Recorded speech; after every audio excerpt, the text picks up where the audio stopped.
Viva women, viva. Viva women, viva. Forward with economic empowerment, forward. A very good morning to everyone coming after Wangeshi. Nguvu inapungua kidogo, but we will try. Thank you very much, Daisy and Crown Trust, for always convening us annually to remind us that the foundation of everything we hope to achieve in matters women economic empowerment, women in leadership starts with the economy. So I'll speak to what is working from the perspective of TISA.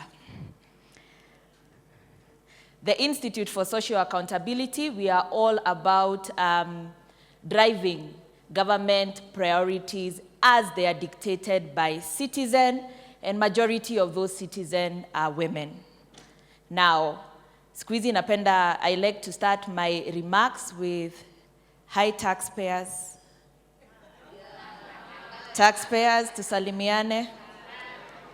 You're here? Taxpayers are here. So I would like us to start by knowing that there are 12 million women taxpayers. So that is working. The government is collecting taxes from 12 million women. The total number of taxpayers that KRA targets is about 21. So we are the majority. Okay? That is very exciting, right? So the government thereafter, let us look at what they do to us in the budget.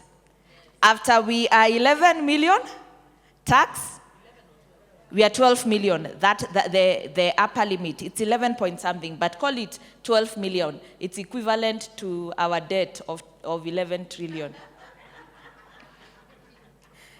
But after they collect our taxes, women are the majority taxpayers. They have a cabinet of 25 people, which is illegal. There are only 6 women. Okay? So what is working is that we are paying tax and men are using our taxes. That needs to stop. That needs to stop. We are majority voters, we are majority taxpayers. Then we move to the next step. They then create a budget. Next year's budget is about 4.2 trillion.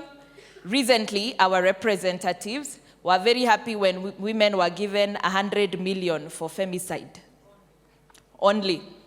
And apparently it's supposed to run campaigns by our elected representatives instead of constructing shelters, rescue areas, and equipping women. Maybe hata hiyo pesa ipewe jasiri ya crew, but today is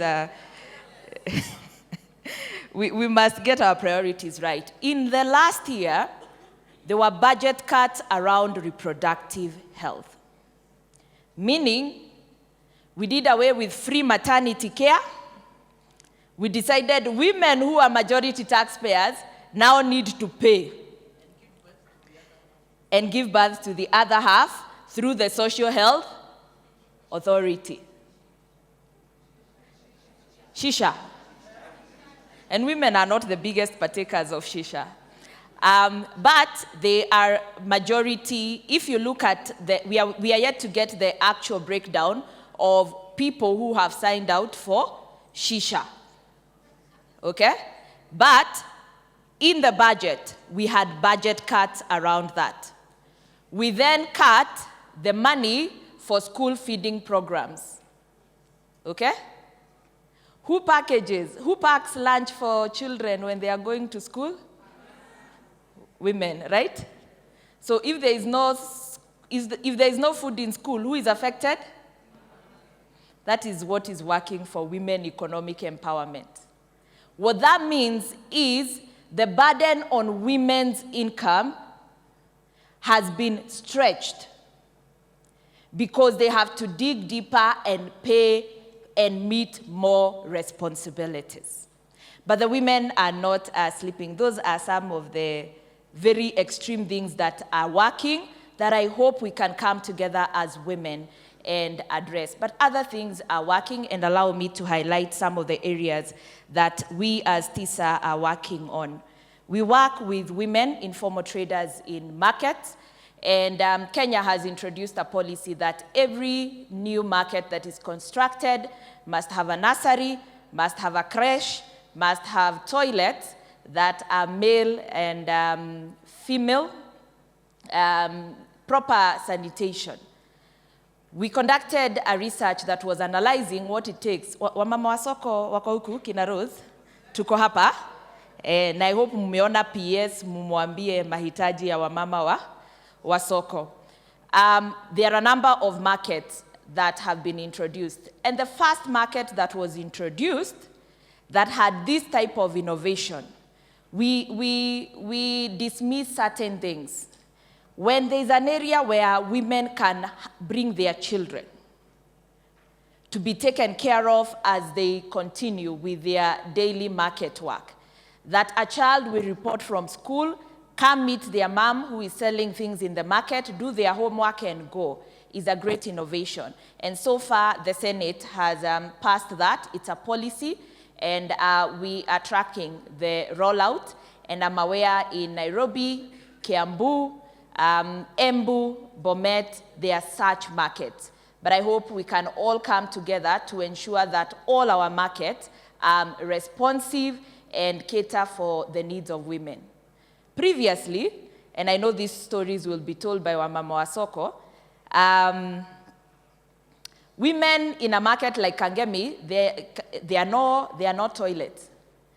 If they are competing with a male trader, what will happen? The male trader will just arise and go by the corner.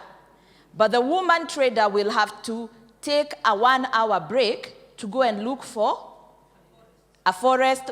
Now imagine, Beatrice, if it is that time of the month when they have their menstruation period. It even takes a longer time. So we want to reform our market economy because the majority of Kenyans, and especially women, work in market and are small-scale traders. So we are working closely, in particular, to test this with Makueni County Government, Kiambu County Government, and Vihiga. So those are some of the areas where, why is this working? It is working because women went and told their stories directly. And when women speak for themselves, there is no doubt. So for economic empowerment to work in this country, women must be allowed to be on the decision-making table, and their voice must be respected. We want all market committees to be women-led. I have not seen a single market in Kenya where the men were the majority. Finally, AGPO. AGPO has been working, and the Cabinet Secretary for Treasury did put in place measures to say that any particular tender or institution that is not complying with the 30% rule will not be allowed to go ahead with procurement. So in the last year, there was heightened enforcement of that particular regulation. It looks like it is working. But who is really the owner of capital of the person who bids? Those are the questions that we need to work on.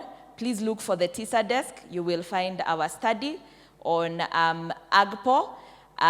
But even as Treasury works to enforce, the details of how that enforcement can be done is with the State Department of Gender. The State Department of Gender has no cabinet secretary. Who will negotiate? That is an acting cabinet secretary. Let it go on record. It is not working because the president has refused to appoint a cabinet secretary responsible for gender in this country. It shows how insignificant